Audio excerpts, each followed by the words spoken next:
vijana wote wa Chadema na kwa kweli vijana wote wa Tanzania heri ya maadhimisho ya wiki ya kuzaliwa kwa Chadema.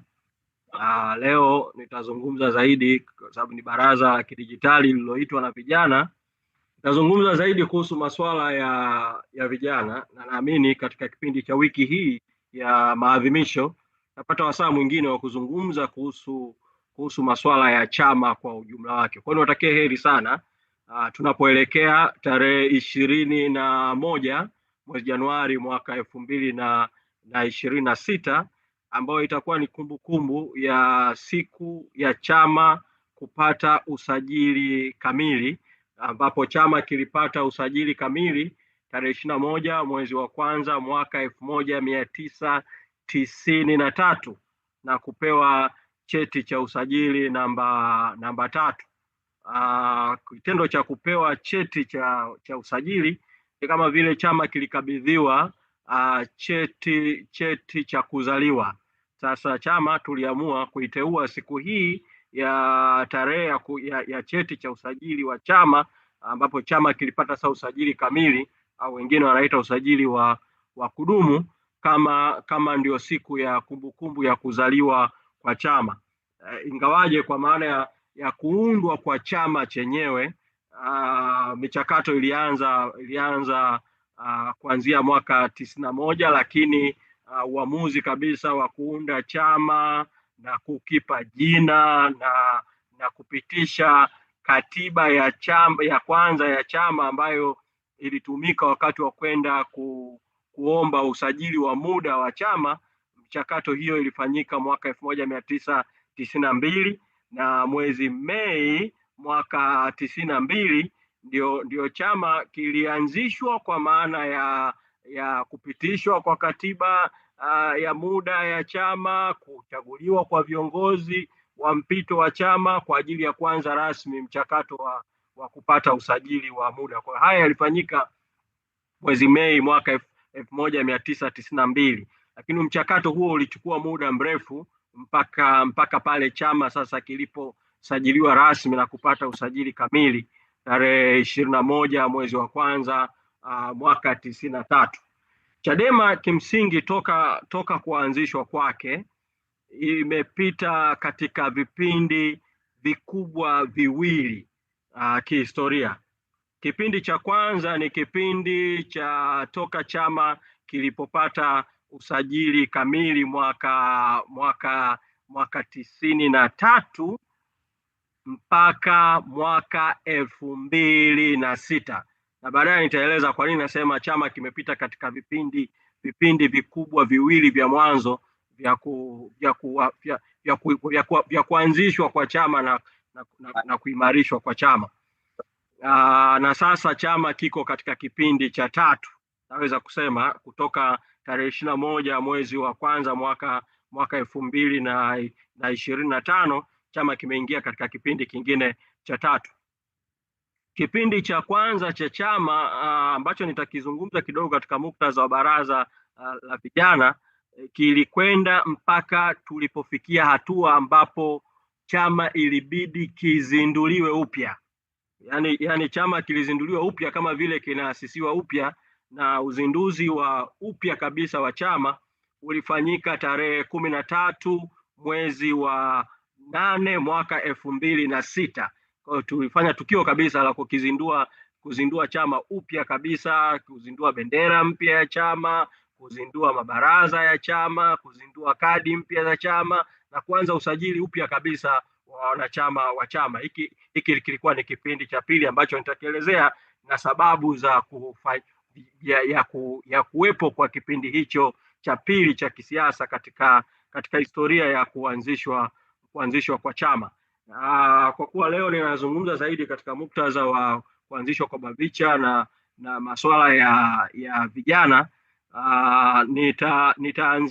nitaanzia mazungumzo yangu mwaka 2003, mazungumzo yanayohusu baraza la vijana la chama, ingawaje nitakapokuja kuzungumza kuhusu mazungumzo juu ya historia ya kwangu ya kisiasa nitaanzia mwaka 98 na ndani yake kidogo kutakuwa na historia kidogo ya Chadema kuanzia 98. Lakini katika muktadha wa baraza la vijana nianzie mwaka 2003. Mwaka 2003, wakati huo nikiwa mwanafunzi wa chuo kikuu cha Dar es Salaam, lakini vile vile nilikuwa kiongozi katika taasisi kadhaa za vijana. Niliandikiwa barua mwaka huo wa 2003 na chama cha Chadema. Wakati huo sikuwa mwanachama wa Chadema. Wakati huo Chadema mwenyekiti wa chama akiwa marehemu mzee Mohamed Makani maarufu kama Bob Makani. Na niliandikiwa barua na mwenyekiti wa wakati huo wa chama kwa niaba ya kamati iliyokuwa imeitwa ya kufanya mapitio ya sera za chama, na nikawa nimealikwa na chama kwenye mkutano wa kongamano lililoandaliwa na chama lililofanyika pale ukumbi wa Landmark Hotel Ubungo mwaka huu 2003, ambalo lilikuwa ni la kupitia upya sera za chama. Na mimi nilialikwa mahususi kwa sababu nilikuwa mwanaharakati wa masuala ya vijana, kupitia rasimu ya sera ya vijana ya Chadema na kuipitia katiba ya Chadema katika jicho la masuala yanayohusiana na vijana.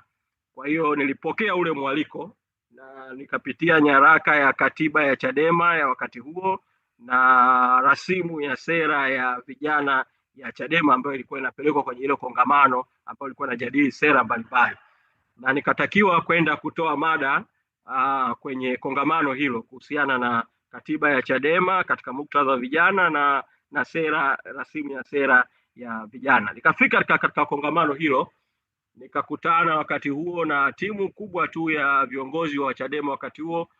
Mwenyekiti mzee Edwin Mtia akiwa mwenyekiti mstaafu alikuwepo, mzee Makani mwenyewe ambaye alikuwa mwenyekiti wakati huo alikuwepo, na mwenyekiti watatu wa Chadema Freeman Mbowe alikuwepo wakati huo akiongoza hiyo kamati ya mabadiliko au ya mageuzi ndani ya chama.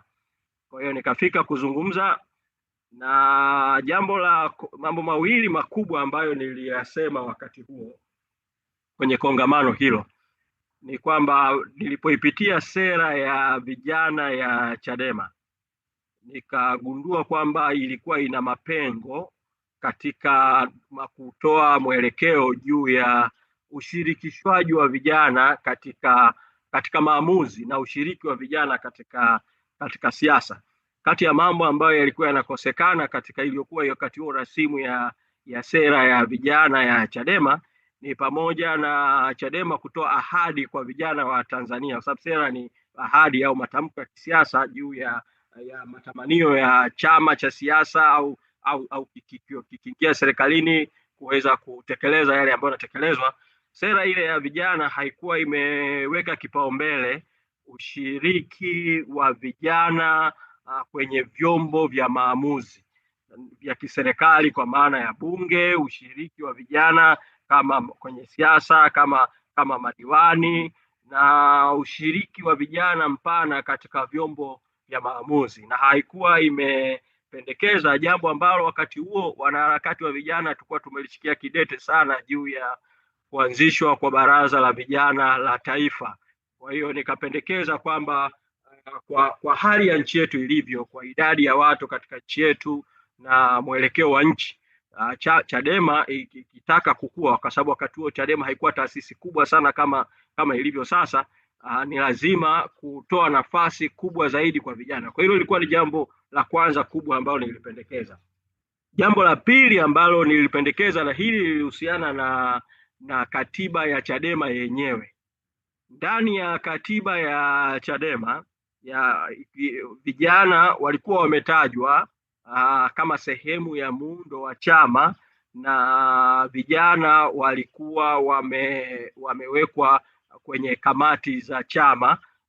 Katika kila ngazi kulikuwa kuna kamati ya chama, kamati ya utendaji ya chama, na kwenye hiyo kamati ya utendaji ya chama, kwenye hiyo katiba ya zamani ya Chadema kulikuwa kuna wawakilishi wawili wanaowakilisha vijana kwenye kamati ya utendaji, mmoja akiwa ni mwenyekiti wa vijana na mwingine akiwa ni katibu wa vijana kwenye ngazi mbalimbali. Na kwenye ngazi ya taifa kulikuwa hakuna mwenyekiti au katibu wa vijana, kulikuwa kuna mkurugenzi wa vijana ambaye alikuwa anaingia kwenye sekretarieti ya chama.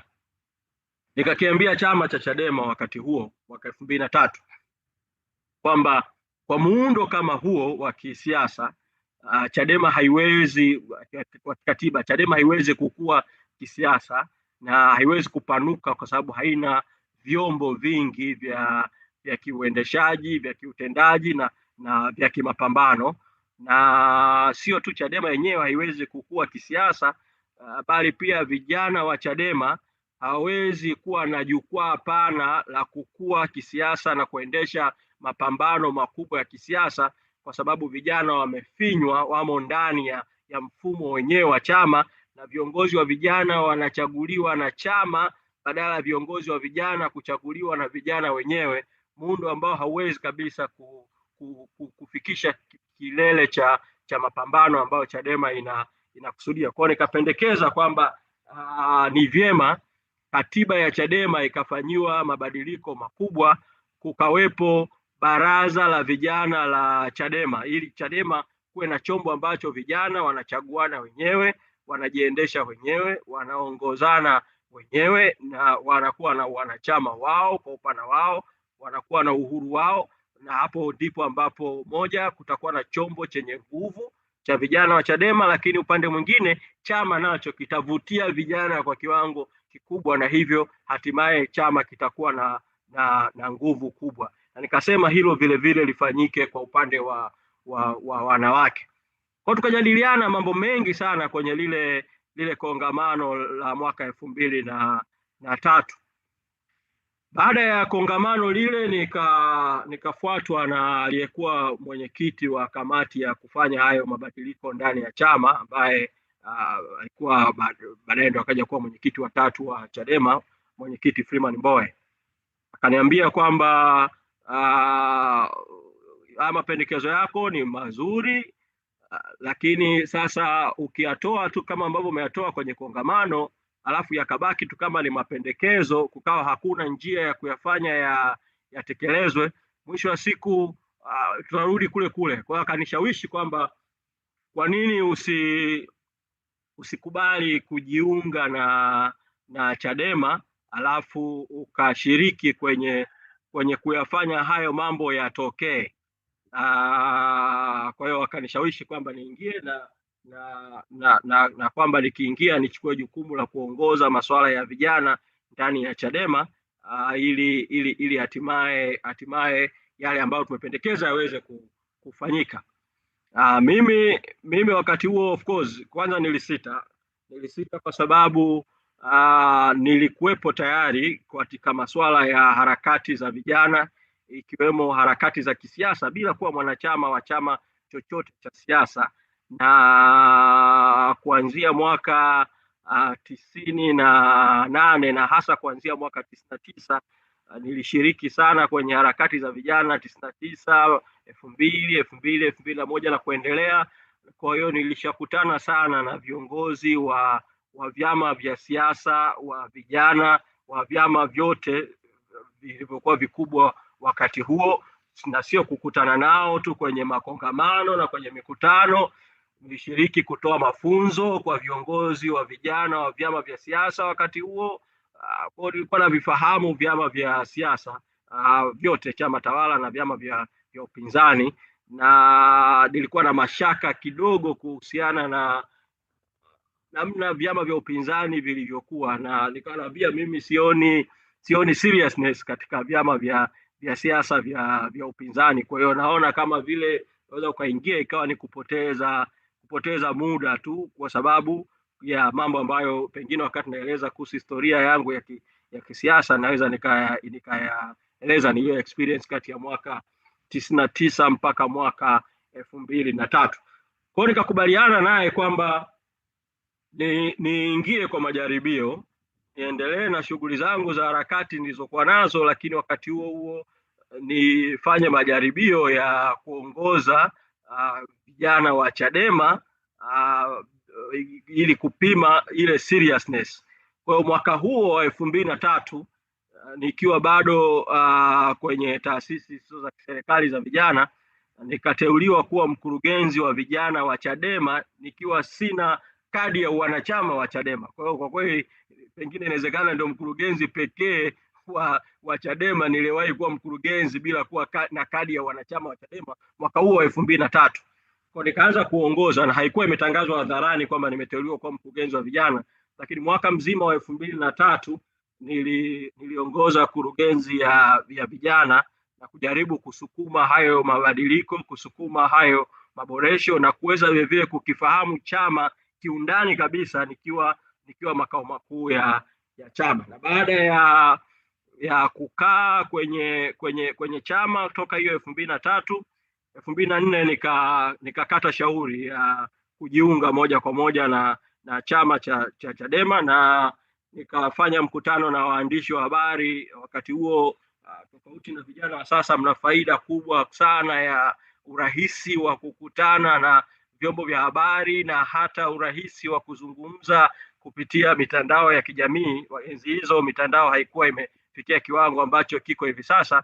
Kwa hiyo nikaita waandishi wa habari pale ukumbi wa idara ya habari Maelezo, nikatoa tamko kwamba nimejiuzuru nafasi zangu za kiuongozi nilizokuwa nazo kwenye asasi za vijana, taasisi za vijana, na nimejiunga na Chadema.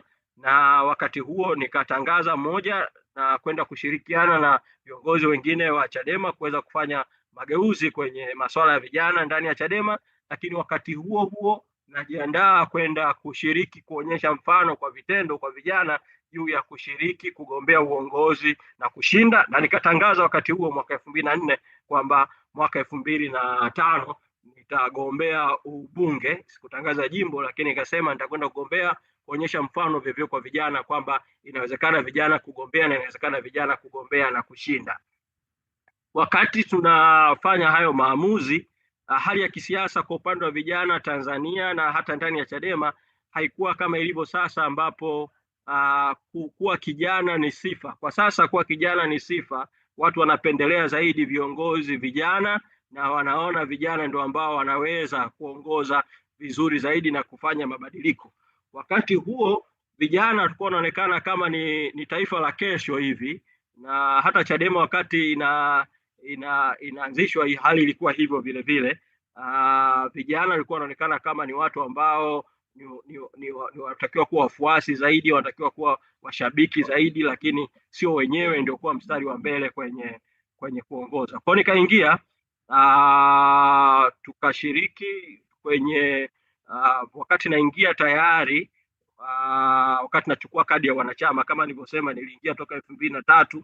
Kwa hiyo yaliyotokea mwaka 2004 mpaka akachaguliwa mwenyekiti Freeman Mbowe niliyashiriki, lakini bila kuwa mwanachama wa Chadema.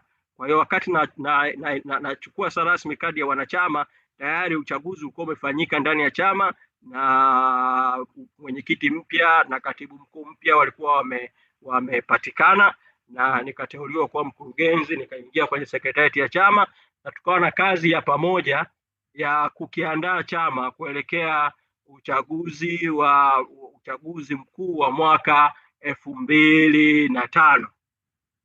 Kwa tukaingia kwenye uchaguzi wa mwaka 2005, na kwa sababu ya maandalizi ya uchaguzi mkuu wa mwaka 2005, yale mapendekezo yote ya kufanya mabadiliko ya kikatiba ndani ya Chadema, kuwezeshwa kuundwa kwa baraza la vijana, hatukuanza kabisa kuyatekeleza. Kwa tukaingia kwenye uchaguzi wa mwaka 2005 ambapo Chadema ikagombea urais kwa mara ya kwanza. Wakati huo mgombea urais wa Chadema akiwa mwenyekiti wa wakati huo Freeman Mbowe, na mimi nikagombea ubunge jimbo la Ubungo jijini Dar es Salaam. Sasa ya kwangu ya kugombea ubunge pengine nitazungumza nitakapokuwa nazungumza zaidi kuhusu historia yangu ya kisiasa. Kwa tukaingia kwenye uchaguzi ule ambao kwa kweli ulikisaidia chama kuamka. Uamuzi wa kusimamisha mgombea urais kwa mara ya kwanza na uamuzi wa kusimamisha wagombea wengi wa ubunge na wengi wakiwa vijana ulikisaidia chama kupata hamasa, kupata mwamko ambao ukawa ni mtaji wa kisiasa wa kuanzia katika mapambano yaliyofuatia baadaye. Tulipomaliza uchaguzi wa mwaka 2005 tukafanya tathmini ya kuhusiana na uchaguzi huo 2005 juu ya ni maeneo gani ambayo yalipelekea chama kutokufanya vizuri kwenye uchaguzi na kutokushinda kwenye uchaguzi.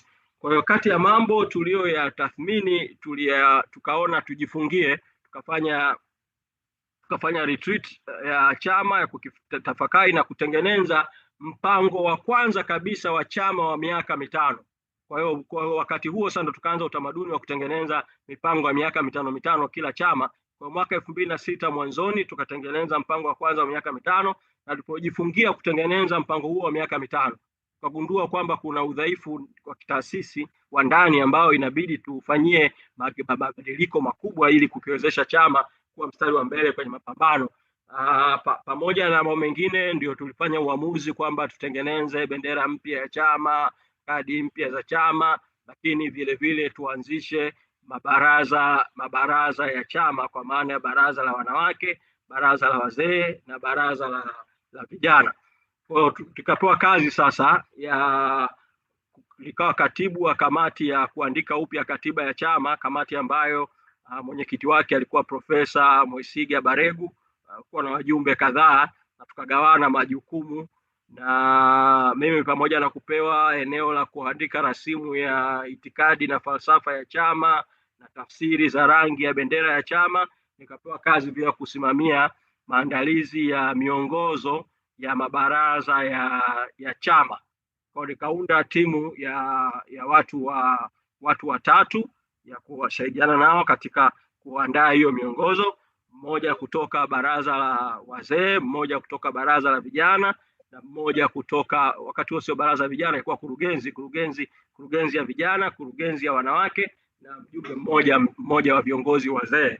Kaanza kuandika mwongozo.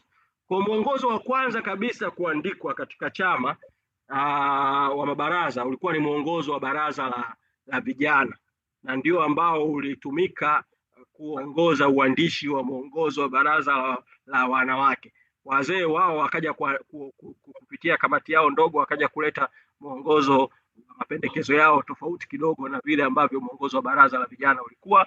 Kwa tukaenda mengine pengine mnaweza kwenye maswali, lakini mpaka kilele chake kikawa kuitwa kwa mkutano mkuu wa chama. Mkutano mkuu wa chama uliofanyika katika ukumbi wa PTA Temeke tarehe 13 mwezi Agosti mwaka 2006, ambao ulipitisha katiba mpya kabisa ya chama, ambayo ilifanya mageuzi mengi kidogo, ikiwemo mageuzi haya ya kuanzisha mabaraza ya chama. Na katika mkutano mkuu ule wa chama, kabla ya mkutano mkuu wenyewe wa chama, mara baada ya mkutano mkuu wenyewe wa chama kupitisha kwamba sasa tumeanzisha mabaraza rasmi ya chama, mkutano mkuu wa chama uligawanyika katika makundi matatu. Wale wenye umri wa wazee wakakaa kwenye mkutano wa wazee, wenye umri wa vijana wakakaa kwenye mkutano wa vijana, na wenye umri wenye jinsia ya kike wakakaa kwenye mkutano wa wanawake. Kwa ikawa ndio mikutano mikuu ya kwanza kwa kweli ya mabaraza, na miongozo ile ambayo tayari tulikuwa tumeshaandika rasimu ikapitishwa siku hiyo, na hatimaye tukaita vyombo vya habari sasa na tukatangaza chama kuzinduliwa upya, na siku hiyo tukatangaza kwamba tumezindua tumaini jipya la Watanzania, na sasa ndio baraza la vijana likawa limeanzishwa rasmi. Kwa kama mtu akiuliza tarehe ya kuanzishwa kwa baraza la vijana la Chadema, basi ni kwamba baraza la vijana la Chadema na mabaraza yote mengine ya chama kwa maana ya vijana, wazee na wanawake yalianzishwa tarehe 13 mwezi wa 8 mwaka 2006. Kwa baada ya kukizindua chama upya, tulizindua vile vile ajenda mbalimbali za kisiasa za kuzibeba, na ajenda kuu za chama wakati huo zikawa ni ajenda kuu tatu. Ajenda ya kwanza ikawa ni ni kupiga vita ufisadi. Kwa chama kikawa ni chama cha mapambano dhidi ya ufisadi katika nchi, na tukawa tumesema kabisa wazi kwamba mabadiliko ya kweli katika taifa letu, na hii sentensi tukawa tunainukuu mara kwa mara kwamba mabadiliko ya kweli katika taifa letu hayawezi kuletwa na chama kile kile chenye viongozi wale wale kikiendeleza yale yale na kadhalika, na kikitawaliwa na ufisadi. Kwa ajenda ya kwanza ikawa ni kupiga vita ufisadi. Ajenda ya pili ikawa ni kutetea rasilimali za taifa. Kutetea rasilimali za taifa. Wakati huo tukatathmini, tukaona nchi yetu imejaliwa rasilimali nyingi, ikiwemo madini na rasilimali nyingine nyingi, misitu, maji na rasilimali nyingi, lakini Watanzania ni masikini. Kwa tukasema ili kupiga vita umasikini wa watu ni lazima tutetee rasilimali za taifa ziweze kutumika kwa manufaa ya walio wengi, na iwe ni moja ya ajenda kuu kabisa za kisiasa za chama. Na ajenda ya tatu ikawa ni mabadiliko ya mfumo wa utawala wa nchi. Kwa tukasema kwa mfumo wetu wa utawala uliopo katika nchi yetu hivi sasa, Tanzania haiwezi kusonga mbele kwenye hatua za kimaendeleo. Kwa tukasema tunataka mabadiliko ya mfumo wa utawala, na ndani ya hii ajenda ya mabadiliko ya mfumo wa utawala tukawa tunadai katiba mpya, tunadai vile vile kubadilishwa kwa muundo wa utawala wa nchi na kuanzishwa mfumo wa utawala wa majimbo. Kwa hiyo ikawa ni ajenda ya kudai mfumo mpya wa utawala, na chama kizima tukakabidhiana majukumu hayo kwamba tujikite kwenye hizi ajenda. Kwa hiyo baraza la vijana likawa limeshaanzishwa, lakini kwa kuwa tuko bado hatujafanya uchaguzi wa vijana, baraza bado likawa linaendeshwa na mkurugenzi wa vijana ambaye nilikuwa ni mimi. Tukaendelea na utaratibu huo wa kuliongoza baraza likiitwa tayari Baraza la Vijana la Chadema, lakini kauli zikiwa zinatolewa na mkurugenzi wa vijana, matamko yamesainiwa na mkurugenzi wa vijana. Tukaita mkutano mkuu wa vijana wa Chadema kwa ajili ya kuchagua viongozi wa vijana wa Chadema, lakini kwa bahati mbaya mkutano ule ukavurugika. Kwa hiyo hatukuweza kupata viongozi, kwa sababu wapo ambao walinaswa miongoni mwa waliokuwa wagombea walikuwa wameshiriki kwenye kutoa rushwa. Ni historia mbaya, lakini ni historia ambayo kwa kuwa ni historia ni muhimu tukajifunza kutokea. Kwa hiyo kwa uchaguzi ukavurugika, uchaguzi ukavunjika na uchaguzi ukaahirishwa. Kwa nikapewa tena jukumu tena la kuendelea kuongoza baraza la vijana. Sasa wakati huo, kwa kuwa tayari kulishaanza mchakato wa mimi kutoka kwenye uongozi wa vijana, nikawa nimeshateuliwa kuwa mkurugenzi kwenye kurugenzi nyingine mbili. Nilikuwa mkurugenzi wa habari na uenezi na vile vile nilikuwa mkurugenzi wa mambo ya nje ya chama. Kwa nikalazimika kushikilia kurugenzi tatu kwa wakati mmoja, na mpaka pale tulipokuja kufanya uchaguzi na hatimaye akaja kupatikana mwenyekiti wa vijana John Heche na timu yake. Na safari ya baada ya hapo ya maendeleo ya baraza la vijana la Chadema na transition ilizofuatia baada ya hapo, naamini kama ni safari ambayo kwa kuwa ni mambo yaliyotokea miaka ya karibuni, vijana wengi mnaofahamu nayo, lakini kama utakuwa na maswali mahususi nitayajibu wakati najibu maswali. Kuna vitu viwili ambavyo ni muhimu nikavisema kuhusu baraza la vijana la Chadema, ambavyo kizazi cha sasa cha vijana ni ombi langu kwenu kwamba ni vizuri mvishikilie kwa nguvu kubwa sana. Cha kwanza ni juu ya kauli mbiu ya baraza la vijana la Chadema kwamba vijana ni nguvu ya mabadiliko. Vijana ni nguvu ya mabadiliko. Hii kauli mbiu hatukuipanga kwa nasibu tu, kwamba kwa kuamua tu kwamba tuichukue hii kauli mbiu. Hii kauli mbiu tulichukua kwa kutathmini kuhusiana na sifa za msingi za vijana na nafasi ya vijana katika taifa letu. Kwa hiyo tukagundua kwamba vijana kwa Tanzania wana sifa kuu tatu. Ya kwanza, vijana wana nguvu za kimwili. Ukilinganisha na makundi mengine, watu wazima wa rika la kati au rika la juu na wazee, vijana ndio kundi ambalo kwa kweli wana nguvu kubwa sana za kimwili. Tunaamini kwamba hizi nguvu za kimwili ni nishati na ambayo ikitumika vizuri kwenye mapambano ya kisiasa, hii ni nguvu kubwa sana ambayo inapaswa kutumika kama tunataka kufanya mapambano ya kweli. Kutumia nguvu ya ujana ni jambo muhimu sana katika mapambano. Kwa hiyo ni nguvu ya kwanza tuliiona, na tuliona kama ni sifa ya vijana. Nguvu ya pili ambayo tuliiona kwa vijana ni nguvu ya wingi. Tuliangalia demografia ya nchi yetu, kwa maana ya muundo wa idadi ya watu katika taifa letu, kagundua kwamba kwa sehemu kubwa nchi yetu ni watu wenye rika la vijana. Ukichukua wakati huo tunafanya tathmini, wakati huo tunaanzisha baraza la vijana walikuwa ni 65% ya nguvu kazi ya taifa.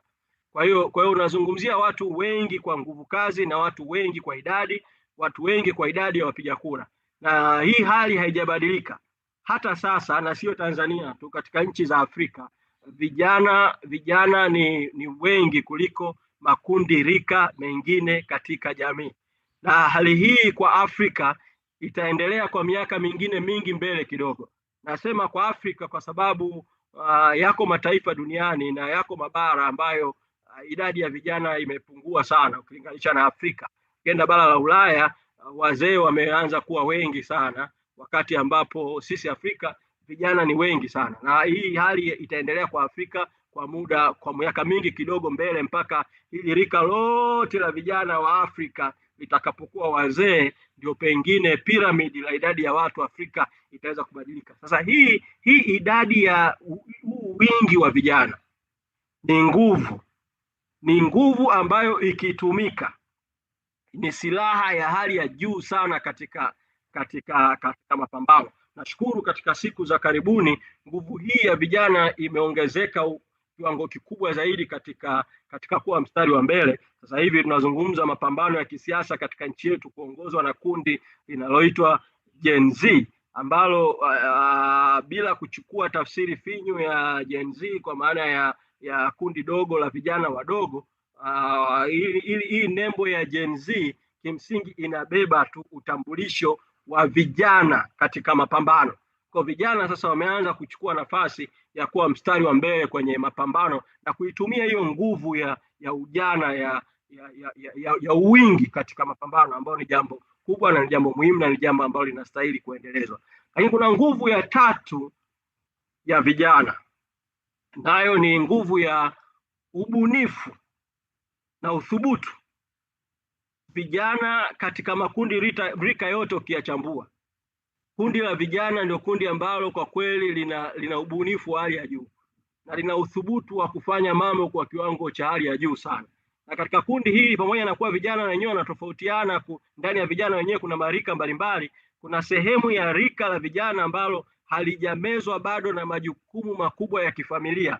Kwa sababu haijamezwa na majukumu makubwa ya kifamilia, liko tayari kuchukua riski kubwa sana ambazo pengine makundi mengine yana sita kidogo kuchukua. Sasa hii nguvu ya ubunifu, na ubunifu huu unakwenda mpaka kwenye kukumbatia teknolojia, ni mtaji mkubwa, ni nguvu kubwa ya kuwezesha mabadiliko, na ndio maana tukasema tuchukue kauli mbiu ya nguvu ya mabadiliko. Nashukuru hii nguvu vile ya ubunifu hivi sasa inaanza kutumika kwa kiwango kikubwa sana, wakati ambapo nchi kuna udhibiti mkubwa kwenye maeneo ya matumizi ya vyombo vya habari vya kawaida mainstream, mitandao ya kijamii ambayo ni kielelezo tu cha ubunifu wa kimataifa, ubunifu ambao vijana ni rahisi zaidi kukumbatia. Imekuwa ni mtaji mkubwa sana wa kisiasa, mitandao ya kijamii, na mtaona kwenye mitandao ya kijamii vijana ndio wanaotawala zaidi, na hili sio jambo la kushangaa. Ni kwa sababu vijana wana sifa ya ubunifu na wana sifa ya uthubutu, kwa ni wepesi kukumbatia teknolojia mpya, na hii nayo ni nguvu ya vijana. Sasa kwa hizi nguvu tatu za vijana ndizo ambazo zikatufanya tuseme, kwa sababu vijana ni nguvu na kwa sababu tunataka mabadiliko, basi kauli mbiu ya vijana wa Chadema iwe ni vijana nguvu ya mabadiliko, na daima vijana wajione kwamba wao ndio nguvu ya mabadiliko, na vijana washiriki kuweza kufanya mabadiliko katika taifa letu. Kwa mimi rai yangu kwenu na kwa vijana wote wa Chadema na kwa vijana wote kwa kweli wa Tanzania ni kwamba msiweke pembeni hii kauli mbiu, pamoja na kauli mbiu zote mtakazokuwa nazo, lakini hii kauli mbiu ya Baraza la Vijana wa Chadema, kwa maana vijana nguvu ya mabadiliko, ni kauli mbiu ambayo inabeba uhalisia wa vijana, kijana ni nani, nguvu yake na nafasi kubwa ambayo vijana mnayo katika mapambano kwenye taifa letu. Kwa hiyo jambo la kwanza ambalo nawasisitiza mlibakishe katika Baraza la Vijana la Chadema na mlitumie kwa kweli kwenye mapambano yaliyoko mbele yetu. Jambo la pili ni na hii nalisema kwa sababu mjadala umekuwa ukijirudia sana, ni juu ya kwenye mwongozo wa Baraza la Vijana la Chadema kuna kigezo cha sifa ya kugombea uongozi, kwamba mtu anatakiwa kugombea baraza la uongozi kwenye Baraza la Vijana la Chadema, wakati anagombea asiwe amevuka miaka 30. Ndio sifa mojawapo kuu ya kugombea. Kumekuwa na mjadala mkubwa sana miongoni mwa vijana mkitaka kwamba vijana wa sasa, pengine wengine wakisema kwamba hiki kigezo kiondolewe, tunawapoteza vijana wengi wakishavuka miaka 30. Mimi nataka kuambia ninyi Bavicha na kwa kweli vijana wote wa Tanzania, hiki kigezo hiki ndio kinalifanya Baraza la Vijana la Chadema liwe tofauti na taasisi zote nyingine za vyama vya siasa za vijana Tanzania. Liwe kweli baraza la vijana, liwe kweli chombo cha vijana wenyewe. Hiki kigezo tulikiweka makusudi katika mwongozo ili kufanya wakati wote Baraza la Vijana la Chadema liongozwe na kijana, na isitokee watu ambao kimsingi wameshavuka umri wa ujana wakaongoza baraza la vijana. Ukiruhusu kwa mfano mtu akagombea uongozi wa baraza la vijana akiwa na miaka 34, akawa ndo amechaguliwa kuongoza baraza la vijana kwa miaka 5, maana yake ni kwamba unasema kuna wakati huyu mtu atakuwa na miaka 38 anaongoza baraza la vijana. Ukiruhusu mtu akagombea akiwa na miaka 35, maana yake kuna wakati mtu atakuwa na miaka 40 bado anaongoza baraza la vijana. Huyu mtu tayari si kijana tena. Kwa hiyo alifanya baraza la vijana liongozwe na watu ambao sio vijana, na nalipoteza ile haiba ya kuwa baraza la vijana. Hii imeathiri taasisi zingine na Chadema. Vijana Chadema, mnapoadhimisha miaka 33 ya kuanzishwa kwa chama, msiingie kabisa katika mtego wa kutaka kubadilisha kipengele hicho. Lakini la pili, sababu ya pili ya kwa nini ni muhimu sana jambo hili likabaki kama lilivyo, ni juu ya ushindani wenyewe wa ndani ya vijana wenyewe. Huwezi kumfanya kijana wa miaka 34 ashindane na kijana wa miaka 20 alafu ushindani wao ukawa huru, ukawa sawasawa. Vijana wa rika la juu ni vijana ambao wengine wameshamaliza masomo, wameshaingia kwenye ajira au kwenye biashara, uchumi wao umekwisha komaa, wameshapata uzoefu mkubwa wa kiuongozi, uzoefu mkubwa wa kisiasa, na pengine vile kiwango kikubwa zaidi cha rasilimali. Kuwafanya waende kushindana na vijana wengine wa rika la chini ni kufanya kwa kiwango kikubwa vijana hao wengine kukosa fursa ya kiuongozi, kukosa mahali ambapo wataanzia kwenye uongozi bila kulazimishwa kutoa historia ndefu ya uzoefu wa kiuongozi, bila kuwa na fedha, bila kuwa na chochote, lakini wakapata uongozi na ndio wakakuwa kutokea katika uongozi. Kwa kupandisha umri wa kugombea ndani ya baraza la vijana kutakuwa na athari kwenye kuathiri vijana wadogo katika kugombea. Kwa hiyo ni vyema jambo hili nalo likabaki kama lilivyo, hata kama huko mbele tunafikiria kufanya mabadiliko makubwa na mageuzi mengine, hili jambo likabaki kama ambavyo lilivyo. Nimalizie kwenye eneo hili la historia ya Bavicha Kwa kuzungumza kidogo kuhusiana na juu ya Baraza la Vijana la Taifa na nafasi ya BAVICHA katika kusukuma kuanzishwa kwa Baraza la Vijana la Taifa. Mwaka 2003 wakati tunachambua sera za chama na katiba ya chama, kama nilivyosema, tulisema mapendekezo yalikuwa mawili: moja, kutaka kuanzishwe Baraza la Vijana la Chadema, lakini pili, kutaka kuanzishwe Baraza la Vijana la Taifa katika nchi.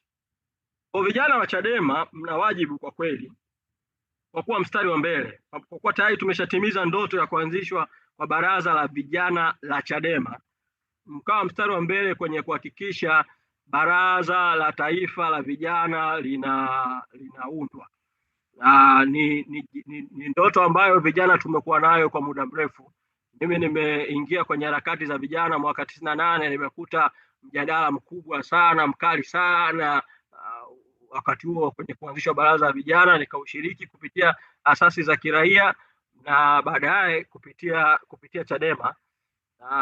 Nilipochaguliwa kuwa mbunge wa jimbo la Ubungo, kati ya mambo ambayo nilipeleka bungeni wakati huo, na kwa kweli katika kipindi chote kabisa cha bunge lote la kutoka 2010 mpaka 2000 na naweza kusema ni mpaka 2020 ndio mswada pekee wa mswada binafsi wa mbunge, mswada mzima kabisa wa sheria ambao uliweza kuingia bungeni na ukasomwa kwa mara ya kwanza bungeni. Kwa niliita vijana wa Chadema na vijana wa asasi za kiraia, tukakaa pamoja, wakati huo nikiwa kiongozi wa vijana wa Chadema, tukaandaa mapendekezo ya kuhusu Baraza Huru la Vijana la Taifa liweje, muundo wake uweje, vyombo vyake viweje, na tukatengeneza kabisa mswada wa sheria. Na mimi kwa kuwa nilikuwa mbunge wakati huo, nikaupeleka bungeni huo mswada wa sheria, ukasomwa kwa mara ya kwanza bungeni. Serikali ilipogundua kwamba tayari mswada umekushasomwa kwa mara ya kwanza bungeni na umepelekwa kwenye kamati ya bunge kwa ajili ya kuitwa wadau kutoa maoni na hatimaye kupelekwa bungeni sasa upitishwe kuwa sheria na Baraza la Vijana liundwe likiwa huru zaidi, serikali ikaamua kupora mchakato. Serikali nayo ambayo miaka yote ilikuwa inakwepa kuanzisha Baraza la Vijana, hata tulipoihoji bungeni mara nyingi hawakuwa wanajikomiti kuunda Baraza la Vijana, serikali ikatengeneza mswada wa kuliunda baraza, lakini ikaharibu, ikachukua machache sana kutoka katika ule mswada binafsi ambao tulikuwa tumeuandaa vijana, lakini ikaingiza mengine ya kiserikali ambayo yakafanya baraza likawa sio huru, lakini likawa ni baraza, na ukapelekwa bungeni mswada wa sheria, na mwaka 2015 kukaundwa baraza la Vijana la Taifa kwa sheria iliyotungwa bungeni. Kwa sasa katika nchi yetu kisheria tuna Baraza la Vijana la Taifa ndani ya vitabu, kwa maana ya vitabu vya sheria, lakini wakaweka kamtego ndani ya sheria yenyewe kwamba baraza litaanza kazi kutakapotengenezwa kanuni na waziri, na mchakato huo wa kutengeneza kanuni ndio ambao wameukwamisha na kukamilisha mpaka sasa, na mpaka sasa baraza halijaundwa, Baraza la Vijana. Kwa nini nasema ni muhimu vijana wa Chadema mkalibeba hili swala la Baraza la Vijana, pamoja najua kuna udhaifu kwenye huo mswada wa sheria hiyo sheria iliyotengenezwa mwaka 2015. Sasa hivi serikali ya haramu ya CCM iliyoko madarakani kwa njia haramu na kwa njia dhalimu inajaribu kuwadanganya vijana wa Tanzania kwamba serikali inawajali vijana, na imefanya hivyo kwa kutosema uongo, kwa kudai kwamba kwa kuwa imeunda kinachoitwa Wizara ya Vijana kwamba hapo tayari sasa serikali inawajali vijana, serikali imewapa nafasi vijana. Kwa hiyo vijana sasa waache mapambano dhidi ya serikali, ikiwa ni jaribio dhaifu na dhalimu la kuficha yale ambayo serikali imewafanyia vijana wa Chadema tarehe 29 na vijana wengine wa Tanzania tarehe 29 Oktoba, na mambo ambayo serikali imekwepa kuwafanyia vijana, ikiwemo kuhakikisha vijana matatizo yao yanatatuliwa, ikiwemo matatizo ya ajira kwa vijana na matatizo mengine ya vijana. Jaribio la kuyaficha yote hayo ni hizi propaganda za sasa za uwepo wa baraza la vijana na baraza la wizara ya vijana, na sasa wanataka kuanzisha kinachoitwa majukwaa mbalimbali ya vijana. Sasa jibu, pamoja na majibu mengine yote ambayo baraza la vijana na vijana wa Tanzania mtayafanya kupinga huo uongo huo, hizo propaganda zinazoendelea, njia nyingine mojawapo ya kudhibiti jambo hilo ni kusukuma kuanzishwa kwa baraza la vijana la taifa, pamoja na ubovu wa sheria ya 2015 na mapambano ya kuendelea kuiboresha hiyo sheria yakaendelea, lakini mchakato wa kuiunda baraza lenyewe ukafanyika. Niwaambie siri moja, vijana wa Tanzania, kwa nini serikali inakwepa kuanzisha baraza la vijana la taifa. Serikali inaamini kwamba kukianzishwa baraza la taifa la vijana likawa na muundo wa kuanzia ngazi ya chini kabisa kwenye kijiji au kitongoji, ikapanda kwenye ngazi ya kata, ngazi ya jimbo, ngazi ya mkoa, mpaka ngazi ya taifa, kukawa na chombo kinachoundwa na vijana wenyewe, vijana wakichaguana wenyewe katika maeneo na ngazi mbalimbali.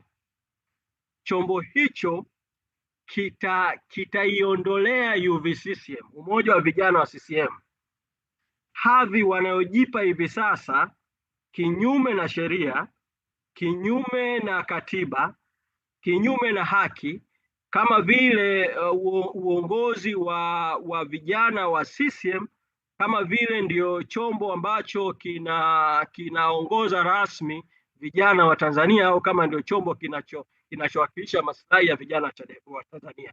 Hiyo hadhi itawapotea kabisa. Kwa hiyo hadhi ikiwapotea kabisa, watapoteza hata ule mvuto. Hawana mvuto, lakini hata ule ukaribu tu wa kisiasa wanaotumia hivi sasa, wa kujitambulisha kama vile ni sehemu ya chama tawala, kwa hiyo ni sehemu ya serikali. Kwa hiyo yote yataondoka pale ambapo baraza la taifa la vijana ndio itakuwa chombo cha utambulisho rasmi wa vijana, na hivyo UVCCM itazidi kuporomoka zaidi. Ndio maana serikali ya CCM kwa miaka yote imekuwa ikikwepa kutekeleza swala la kuanzishwa kwa baraza la vijana la taifa.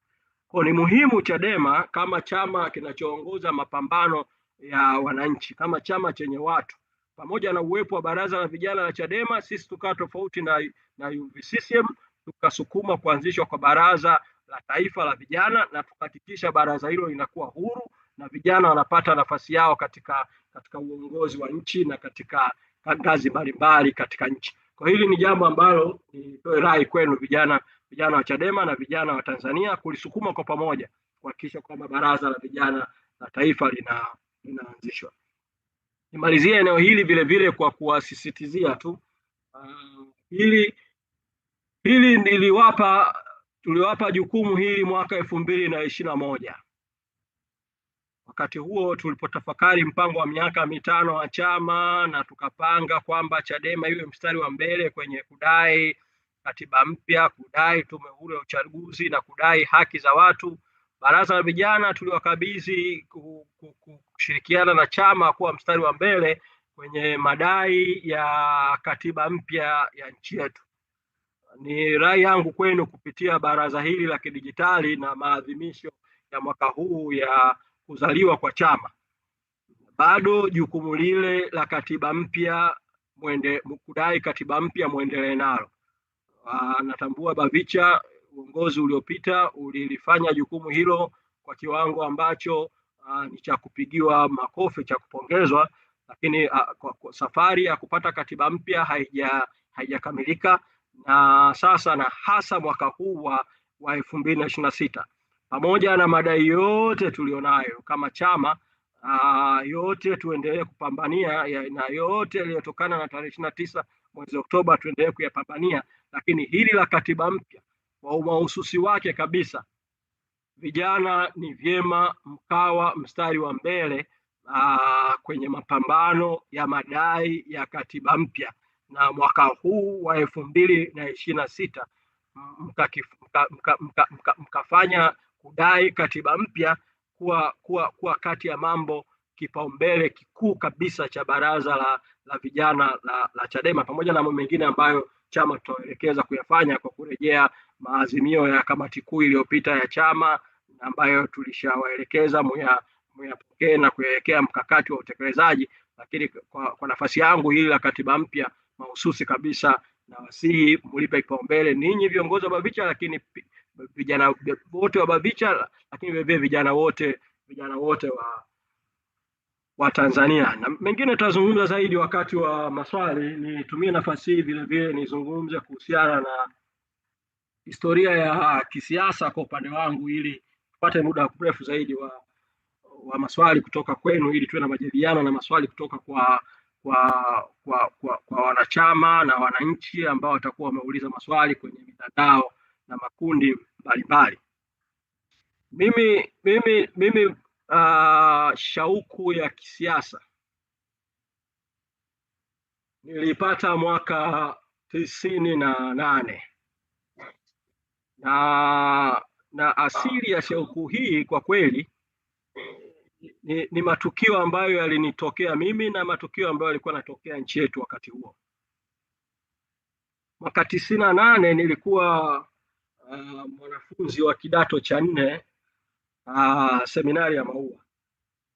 Na wakati huo wito wangu ulikuwa nilikuwa natamani kuwa padri. Lakini mwaka huo wa 98 mitihani ikavuja maeneo mengi sana ya nchi kwa kiwango ambacho mitihani ikafutwa. Kwa tukarudishwa nyumbani, tukatakiwa turudi mwaka 99 kuja kufanya mtihani tena kwa mara ya pili. Kwa hiyo niliporudi, kile kipindi cha kusubiri kurudi kwenda kufanya mtihani kwa mara ya pili kikawa ni kipindi cha tafakari binafsi, yani self reflection, juu ya hali ya nchi yetu, hali ya mambo. Nikawa najiuliza swali nikiwa kijana mdogo sana wakati huo na miaka 18, hivi inakuwaje serikali inashindwa kulinda hata mitihani, kwa kiwango cha mitihani kuvuja, kwa kiwango cha mpaka kufuta mitihani nchi nzima na kufanya watu warudie mitihani. Kwa hiyo nikagundua katika tafakari yangu kwamba kuna shida katika mifumo ya utawala wa nchi yetu, na nikaanza kupata shauku ya kuanza kutafuta mabadiliko. Na wakati huo vile vile nilikuwa na kisa kingine kilikuwa kimenikumba mimi mwenyewe shule ya msingi. Nilisoma shule ya msingi Mbuyuni hapo, na nikawa mwanafunzi wa kwanza kwa mkoa wa Dar es Salaam kwa mitihani ya darasa la 7. Wakati nikawa na shangaa vile vile, hii serikali inakuwaje haina mfumo wa kutambua na kuinua vipaji vya watu wanaofanya vizuri zaidi, na nikawa naona kuna shida kwenye mifumo yetu ya kiutawala. Kwa katikati ya tafakari hizo, kabla sijarudi kufanya mtihani, nikaanza kujihusisha na harakati za vijana. Nikakutana na taasisi moja ya vijana ilikuwa inaitwa National Youth Forum, ambayo baadaye ikaja ikafutwa na serikali kwa kile ambacho serikali ilikuja kukiita baadaye kwamba ilikuwa inajihusisha na masuala ya kisiasa. Tukakutana kule, tukawa na tafakari kuhusu hali ya nchi, kutafakari masuala ya hali ya vijana na kadhalika. Kwa by the time umefika muda wa kurudi shuleni kwenda kumalizia mtihani, nilikuwa nimekwisha badilika, nimekata shauri kwamba wito wangu wa kutumikia watu hauwezi kuwa kwenye kupitia kuwa padri, inabidi uwe wito wa kuwatumikia watu kupitia kuwa kwenye uongozi kwenye jamii. Kwa nikakata shauri ya kuchukua wito wa kiuongozi. Nikarudi nikafanya mitihani ya kidato cha 4, nikamaliza. Namshukuru Mwenyezi Mungu akanijalia nikafaulu vizuri. Wakati huo nikapata A9.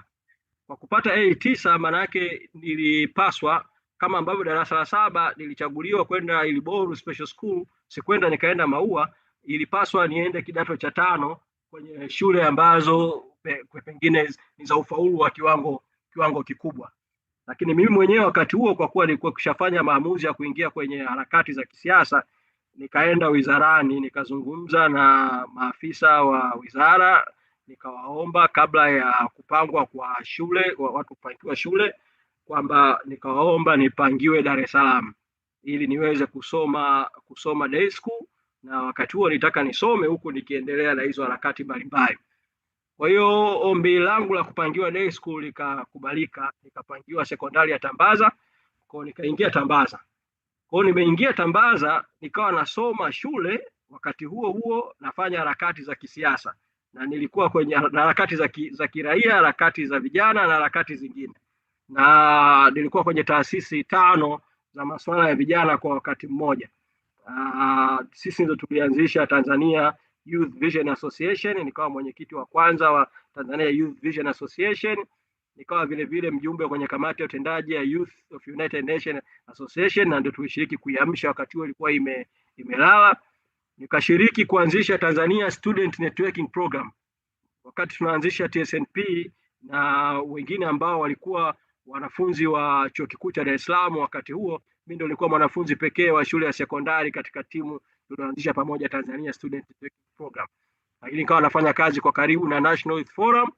Lakini kawepo vile vile wakati huo tulikuwa na harakati ya kuanzisha baraza la vijana la taifa na kuanzisha baraza la vijana la Afrika Mashariki. Kwa hiyo tukaanzisha wakati huo kitu kinachoitwa East African Youth Council, na kwenye tawi la East African Youth Council la Tanzania nikawa mjumbe kwenye kamati ya utendaji. Kwa kufanya harakati za vijana na kuhamasisha vijana kushiriki kwenye siasa, kushiriki kwenye uongozi, na kupitia harakati hizo ndipo nikabaini matatizo makubwa zaidi kuliko hata yale yaliyonifanya mara ya kwanza kuingia kwenye siasa.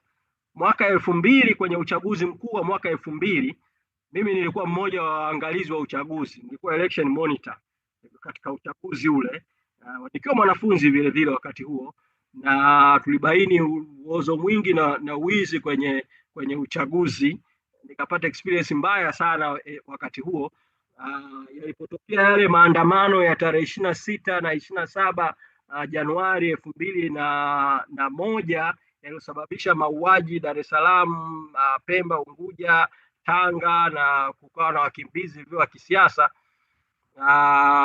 Sisi tulikuwa Tanga wakati huo, ndio tulikuwa tumekusanyika kama waangalizi wa uchaguzi, tukiandika ripoti ya uchaguzi ule ya upande wetu kama vijana tuliyoyaona kwenye uchaguzi. Kwa watu wanauawa siku ile, sisi tuko kwenye session, ilibidi session ivunjike kwa sababu kwa kuna Wazanzibari mle ndani kwenye session, na wakawa wanapokea taarifa za ndugu zao kuuawa. Kwa hiyo ikawa kilio tu ndani ya ukumbi.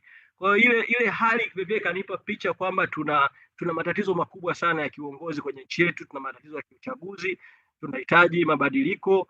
Kwa hiyo ikaongeza nguvu zaidi katika kushiriki kupitia harakati za vijana, kuhamasisha vijana wengi sana kwenda kushiriki kugombea na kujengea uwezo viongozi wa vyama vya siasa. Katika safari hiyo tulifanya miradi kadhaa ya kujengea uwezo vijana, ikiwemo vijana kwenda kugombea 2004 kwenye uchaguzi wa serikali za mitaa. Nilichojifunza wakati huo ni kwamba vijana walikuwa wanaogopa kushiriki siasa, na vijana walikuwa wakishiriki wanaona watashindwa. Vijana wengine wanasema hawezi kushinda sababu hawana pesa.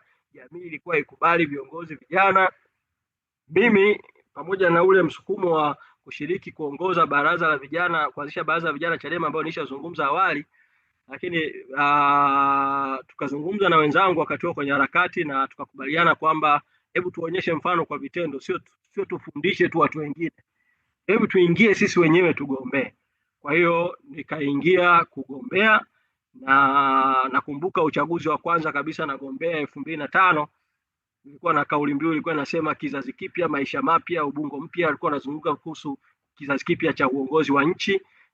Kwa kweli wakati ule tulishinda Ubungo, lakini Chadema ilikuwa dhaifu sana, kwa maana network ya chama ilikuwa iko dhaifu sana kiwango cha kuweza kuwa na mfumo thabiti wa kulinda kura. Kwa hiyo tukaibiwa, na baada ya kuibiwa 2005, na ifupisha hii historia hii tupate muda wa maswali zaidi, tukakubaliana kwamba namna pekee ya kushinda, kwa sababu angalau wakati huo kuna uchaguzi, kuna uwizi, lakini kuna angalau kuna uchaguzi, ni kujenga mtandao thabiti wa chama kuanzia ngazi za chini kabisa, kujikita sana kwenye Chadema ni msingi. Wakatoka tupitisha katiba mpya ya chama 2006, tumeunda ngazi ya msingi kwenye chama, kutengeneza mtandao thabiti wa chama, kwa tukaingia kwanza kukijenga chama, tukajenga chama kwa kweli, na kupitia zile ajenda ambazo tulizisimamia za kupinga ufisadi na kutetea rasilimali za taifa, chama kikakubalika sana na wananchi kupitia kazi ambayo chama kwa kinafanya bungeni. Ndio kutakumbuka mwaka 2007 ikasoma orodha ya mafisadi pale Mwembe Yanga. Tukaendelea na mapambano mpaka mwaka 2008 serikali ikavunjika, kwa maana ya waziri mkuu akajiuzulu kwenye kashfa ya Richmond. Kwa kuna mapambano kweli bungeni, lakini kuna mapambano nje ya bunge, mapambano kupitia operation, fanya sana operation Sangara. Wakati huo tukazunguka across the country kujenga nchi, kujenga chama, lakini kuna mapambano bungeni.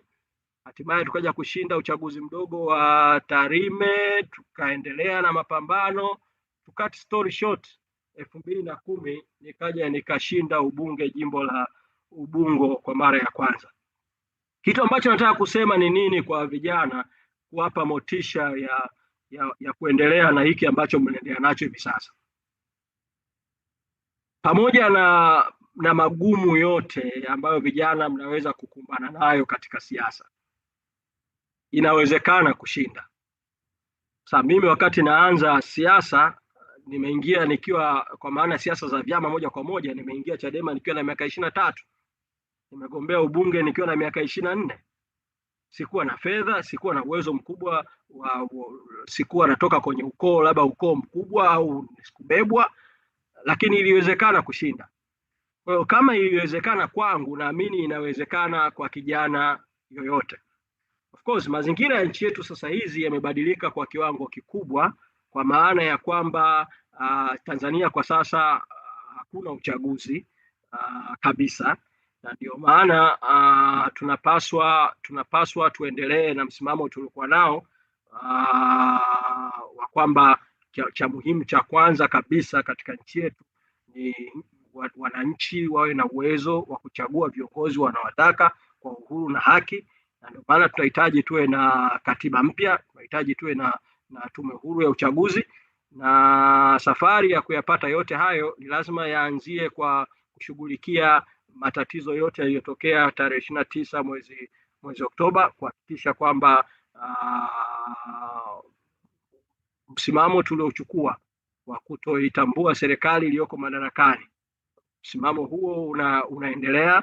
Msimamo tuliochukua wa kutaka uchaguzi urudiwe, msimamo huo tunaendelea nao, kuhakikisha msimamo tuliochukua wa kutaka uchunguzi huru juu ya mauaji yaliyotokea, mauaji yaliyofanyika, msimamo huo tunaendelea nao. Msimamo tuliochukua wa kutaka uwajibikaji tunaendelea nao. Lakini pamoja na misimamo yote hiyo, kipeo cha yote inapaswa iwe mabadiliko ya kikatiba ili kuwezesha kuwe na mazingira ya uchaguzi huru na haki. Tukishakuwa na mazingira ya uchaguzi huru na haki, mimi ni imani yangu kwamba kijana yoyote yule wa Kitanzania, sio tu kijana wa Chadema, kijana yoyote yule wa Kitanzania mwenye ndoto ya kuwa kiongozi, mwenye ndoto ya kutaka mabadiliko katika taifa letu, anayo nafasi na asijisikie hofu ya kuchukua hatua anazochukua. Kwa hiyo niwape moyo tu kwamba msikate tamaa na msijione mmefanya makosa kuchukua njia mliochukua.